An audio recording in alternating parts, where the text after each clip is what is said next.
మరి ఎస్, తన జాతకాన్ని మార్చేసిన మల్లేశం డైరెక్టర్ కోసం వచ్చినటువంటి మా ప్రియదర్శి గారి మాటలు ఇప్పుడు వినేద్దాము. ఇక్కడికి వచ్చిన అందరికీ నమస్తే. పాత్రికేయ సోదర సోదరిమణులకు అలాగే స్నేహితులు చాలామంది ఉన్నారు. అండ్ ఎస్పెషల్లీ నేను మల్లేశం సమయం నుంచి వర్క్ చేస్తున్న ఎంతోమంది వెంకటన్న, మహి అన్న, లక్ష్మణ్ సార్ అందరిని చూస్తుంటే నాకు చాలా చాలా ఇదే స్టేజ్ మీద 5 ఏళ్ల క్రితం మేము మల్లేశం ప్రీ రిలీజ్ చేసాం. అప్పుడు కూడా రాజుగారు పడుతున్న కష్టం, మళ్ళీ అలాంటి కష్టం, మళ్ళీ అవే కళ్ళు, మళ్ళీ ఇప్పుడు ఇది అవుతుందా కాదా, మళ్ళీ అదే ప్రోటోకాల్, అందరి టెక్నీషియన్స్ని ముందు పిలిచి తర్వాత యాక్టర్లు పిలిచి. So it also feels like coming back home. So thank you Raju garu నన్ను ఇక్కడికి ఇన్వైట్ చేసినందుకు. నేను కూడా ఇక్కడికి రావడానికి ఇంకో ముఖ్య కారణం ఏంటంటే కృతజ్ఞత. ఎందుకు అంటే నా జీవితంలో, నా కెరియర్లో ఒక కొత్త ఊపిరినిచ్చి నాకు కొత్త మార్గదర్శకం చేసిన సోదర సమానుడు రాజు గారు. అండ్ నిజంగా నేను కూడా మళ్ళీ ఇంకొకసారి ఈ వేదికగా, అంటే ఎన్నో వేదికల మీద ఎన్నోసార్లు, ఎన్నో సమయాల్లో, ఎన్నో సందర్భాల్లో బలగం గురించి మాట్లాడినా, లేకపోతే నిన్న మొన్న వచ్చిన కోర్ట్ కానీ సారంగపాణి గురించి మాట్లాడినా, ప్రతి ఒక్కరూ మళ్ళీ తిరిగి మాట్లాడే సినిమా మల్లేశం సినిమా. అది నాకు మీరు ఇచ్చినందుకు మళ్ళీ ఈ వేదికగా మీకు మళ్ళీ హృదయపూర్వకంగా ధన్యవాదాలు రాజు గారు. ఎప్పుడు రాజరాజు అని పిలుస్తున్నా, ఇప్పుడు ఇట్లా రాజు గారు అంటే నాకు కూడా. So it is great to know. And మళ్ళీ ఈ స్క్రిప్ట్ నాకు ముందు నన్ను అడిగారు చేయమని. నేను కొన్ని కారణాల వల్ల, వేరే ప్రాజెక్ట్స్ వల్ల చేయడం కాస్త ఆలస్యమైంది.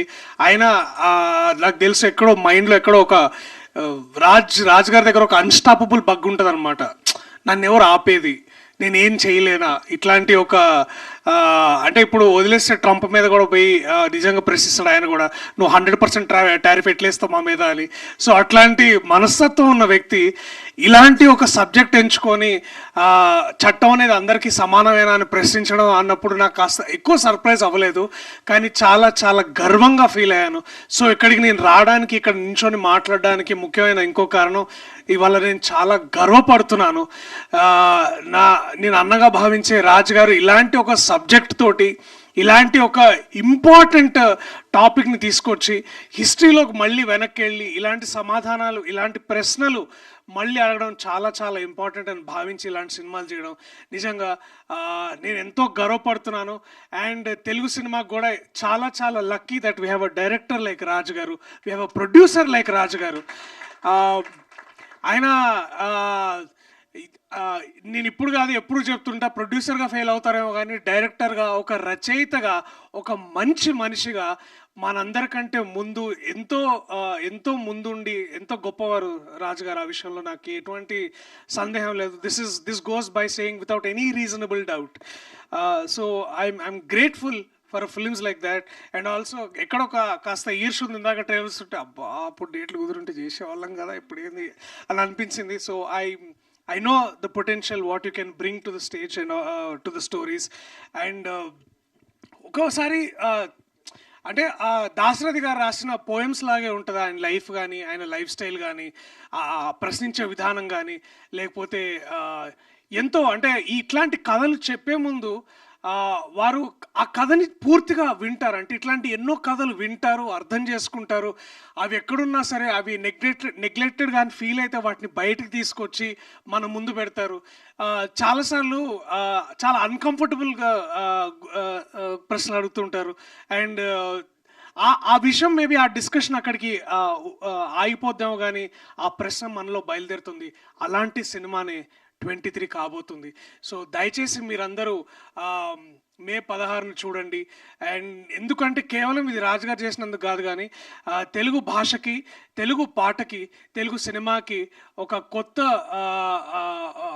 గౌరవాన్ని, ప్రపంచవ్యాప్తంగా గౌరవాన్ని తీసుకొచ్చిన చంద్రబోస్ లాంటి గొప్ప రచయిత ఇవాళ ఇట్లాంటి వేదిక మీద ఉండడం, వారికి నేను జస్ట్ ఇట్లా 1 హ్యాండ్ డిస్టెన్స్లో నించోవడం నిజంగా నాకు చాలా గొప్ప విషయం. అండ్ ఇలాంటి గొప్ప కవి, ఇలాంటి గొప్ప రచయిత మనకి ఇట్లాంటి సినిమాకి పనిచేయడం కూడా ఇది చాలా చాలా గొప్ప విషయం. థ్యాంక్ యూ చంద్రబోస్ గారు. అప్పుడు మల్లేశం చేసినందుకు మీరు జస్ట్ ఏ టైం మెట్రో చేయలేకపోయారు, బట్ ఇట్స్ ఓకే. మీ సరి సమానులు గుల్జర్ గారు అక్కడ చేశారు. సో ఐఎమ్ గ్రేట్ఫుల్ సార్ ఇవాళ ఇక్కడ ఉండడం. So quickly my all my appreciation to the cast and crew.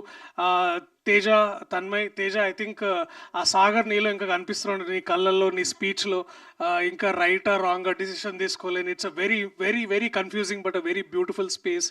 Congratulations. అలాగే మహేష్ గారు, కంగ్రాచులేషన్స్ సార్. మీరు కోచ్ నుంచి ఇప్పుడు యాక్టర్ అయ్యారు. సో మీకు ఇప్పుడు 360 ఎక్స్పీరియన్స్ వస్తుంది నాకు తెలిసి. Congratulations Tanmay on a very good performance.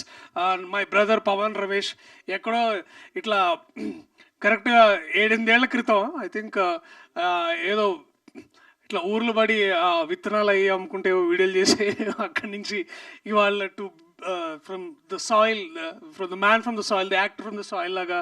అలాగే Bharat Srinivas, Vyas of course my favourite Basha garu రంగస్థల నటుడుగా. అలాగే ఇవాళ సినిమాకి వారు ఇట్లా ట్రాన్సెండ్ వస్తుంటే thank you sir for doing this service to cinema also. Thank you so much. And also my dear friends Praneeth and again Venkatanna.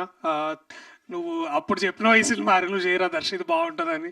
But thanks అన్న అప్పుడు చెప్పినావు, సారీ నేను చేయనందుకు. అలాగే మహి అన్న, to everybody in this team, Sripal, Kiran. It feels like మళ్ళీ ఒకసారి పోచంపల్లి పోదాం, మళ్ళా చెట్టు కింద కూర్చుందాం, మళ్ళా కుండ దింపుదాం, మళ్ళా కళ్ళ తాగుదాం.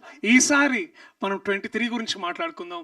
అండ్ ఇలాంటి సినిమా, ఇలాంటి కథలు, ఇలాంటి చిత్రాలు, ఇలాంటి ప్రశ్నలు అడగాలంటే అడగాల్సిన బాధ్యత కళాకారులుగా మాకెంతుందో, ఒక దర్శకుడుగా తనకెంతుందో, ఇలాంటి చిత్రాలు చూసి వీటిని ముందుకు నడిపించి సక్సెస్ఫుల్ పాదంలో నడిపించే బాధ్యత ప్రేక్షకులు కూడా కొంత ఉంది. సో దయచేసి మే 16వ తారీఖు మీరు ఎక్కడన్నా మీ వీలు కుదిరిన దగ్గరలో ఉన్న థియేటర్స్లో దయచేసి సినిమా చూడండి. ఇవాళ నేను ఇక్కడ సగర్వంగా నిలబడి మీకు ఎన్నో చిత్రాలు అందించే సౌభాగ్యం నాకు ఎలా కలిగిందో, రేపు తేజకో, తన్మయ్కో, పవన్కో, ఇలాంటి ఎంతోమంది నటులకి, రాజ్ గారు లాంటి ఎంతోమంది దర్శకులకి, చంద్రబోస్ గారు లాంటి వాళ్ళు ఎంతోమంది ముందుకొచ్చి నడిపిస్తారనే హోప్ మాలో కలుగుతుంది. So give us that hope on May 16th. Thank you so much. I love you all. 23 is coming to your nearest theaters on May 16th. Thank you. Please watch it only in theatres. ఆ తర్వాత ఓటీటీలో మళ్ళీ వచ్చినప్పుడు మళ్ళీ ఒకసారి దాన్ని చూసి ఆ డిస్కషన్ మళ్ళీ పెట్టుకోండి. Okay, thank you so much అందరికి. Thank you.